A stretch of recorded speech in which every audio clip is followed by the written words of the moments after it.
Hola grupo, ¿qué tal? Buenas tardes, ¿cómo están? Espero que se encuentren muy bien en este día. Les dejo aquí el video de nuestra sesión del sábado 28 de marzo de este año. Y si recuerdan, en el video pasado habíamos empezado a ver sobre todo las diferencias que encontramos en los criterios diagnósticos de la esquizofrenia, de la CIE-10 y del DSM-5. Habíamos revisado un poco que la CIE-10 hace una división de diferentes tipos de esquizofrenia basado en la sintomatología que predomina. La CIE-10 no hace esa distinción, sin embargo, sí considera la prevalencia de algún síntoma más que de otro y solamente pide hacer especificaciones eh, con una codificación especial. Ustedes tienen el material, el texto por escrito. Aquí les voy a poner solamente algunos puntos muy específicos, pero también para que ustedes puedan hacer la lectura completa de todos los criterios diagnósticos que nos dice el DSM-5. Y también recuerden que con base en esta temática van a tener que hacer el análisis de la película que ya ustedes tienen. Recuerden que tendrán que ir ligando los criterios diagnósticos con lo que van viendo en la película. ¿Qué criterios diagnósticos son los que veo en la película? ¿En qué momento? ¿Cómo se manifiestan? ¿Si se aparecen? ¿Si no? ¿Cuál es la sintomatología que prevalece más? Etcétera. ¿Sí? Por eso tendrán que hacer ese análisis. Bien, vamos entonces a los criterios de los que nos habla el DSM-5 en torno a la esquizofrenia. Nos da 5 o 6 criterios. El criterio A, y si recuerdan, estos son los puntos básicos que estuvimos viendo para los trastornos psicóticos, aunque les comentaba que era importante que los tuviéramos bien presentes.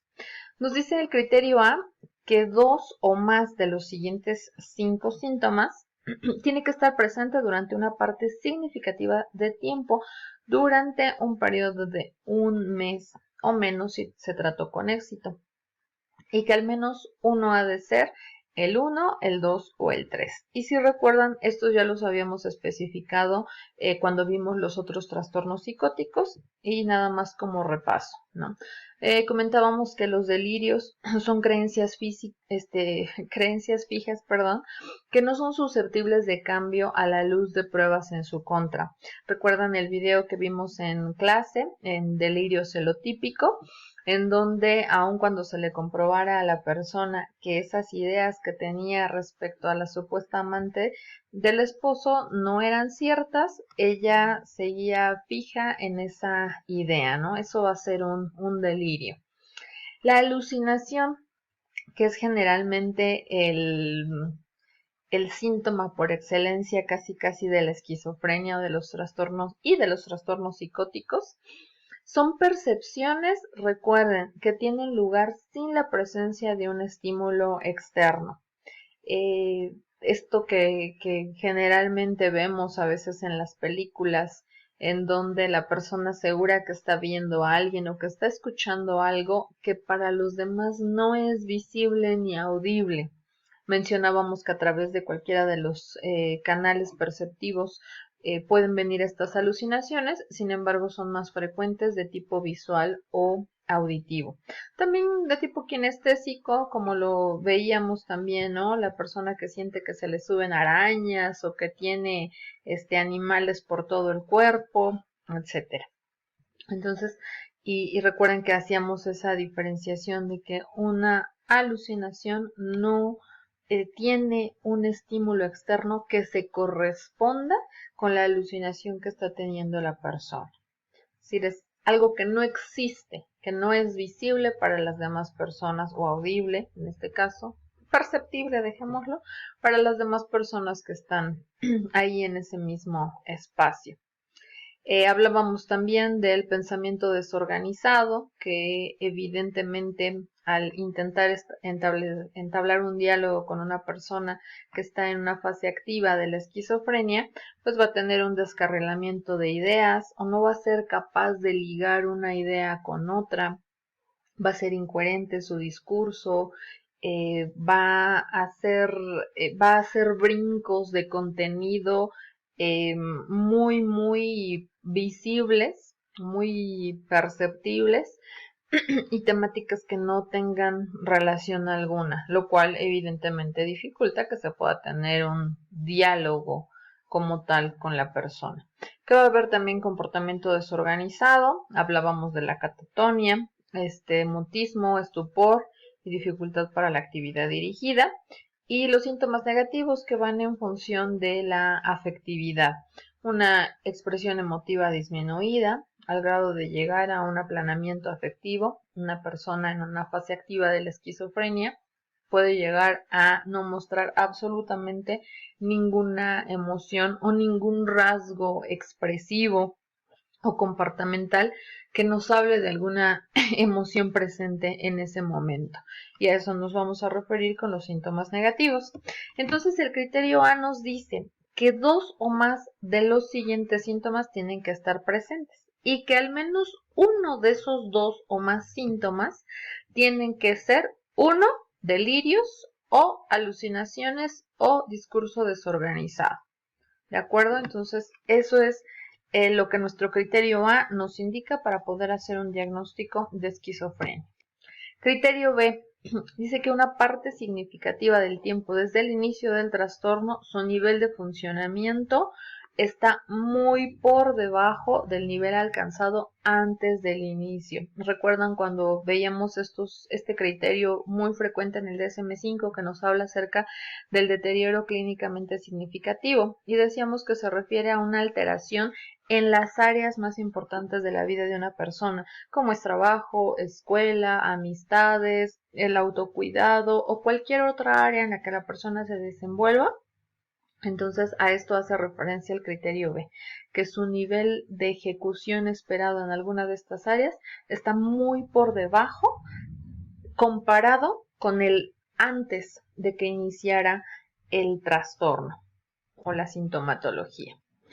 El criterio C nos dice que los signos continuos del trastorno persisten durante un mínimo de 6 meses. Si recuerdan, para el trastorno psicótico breve nos decía que tenía que ser de un mes a menos de 6 meses. Y decíamos que la diferencia con la esquizofrenia iba a ser justamente el tiempo. Para el DSM-5 el tiempo tiene una relevancia importante para poder diagnosticar un trastorno o para poder diagnosticar otro. Sin embargo, obviamente, como ya lo comentábamos en algún momento en clase, pues no es decir tajantemente, con fecha de inicio, fecha del último síntoma, no, pues son 5 meses con 28 días, entonces no. Obviamente ya en la práctica esto nada más es un referente. Y que nos ayuda o nos orienta para poder hacer el diagnóstico, pero no es tajantemente decir, exacto los 6 meses. Este periodo de 6 meses ha de incluir al menos un mes de síntomas que cumplan el criterio A, es decir, síntomas de fase activa, y puede incluir periodos de síntomas prodrómicos o residuales. Entonces, esta parte nos habla de el tiempo que han de haber estado presentes los síntomas. El criterio D nos dice que se tiene que haber descartado el trastorno esquizoafectivo y el trastorno depresivo o bipolar con características psicóticas, porque no se han producido estos episodios de forma concurrente con los síntomas en fase activa, es decir, pueden estar presentes pero en fase no activa, es decir, cuando no está toda la sintomatología del criterio A. Y si se han producido episodios del estado de ánimo durante los síntomas de la fase activa, han estado presentes solo una mínima parte, porque si no, entonces tendríamos que estar pensando o considerando, quizás, dependiendo de toda la otra gama de síntomas, un trastorno esquizoafectivo. ¿Sí? Recordemos que justamente el trastorno esquizoafectivo, que ya vimos en nuestra última sesión presencial, tiene que ver con la presencia del trastorno o de síntomas de trastorno depresivo mayor o de episodios maníacos, ¿sale? Entonces, sí hay que tener cuidado en esta parte para ver si estamos hablando de un trastorno esquizoafectivo o si efectivamente es esquizofrenia. Y el criterio E nos dice que el trastorno, esto ya lo hemos visto en otros trastornos, que no puede ser atribuible a efectos fisiológicos de una sustancia como droga o medicamento o a otra afección médica. Recordemos que en el transcurso de nuestra historia clínica tenemos que preguntar antecedentes de enfermedades y por supuesto de tratamientos en los que se encuentre la persona. ¿Y para qué nos va a servir nuestra clase de farmacología cuando ustedes la lleven? Pues para ver cuáles medicamentos pudieran tener un efecto que simule la sintomatología de una esquizofrenia, ¿no? Y también tenemos que preguntar si la persona está bajo la influencia de alguna sustancia que pudiera estar provocando la sintomatología.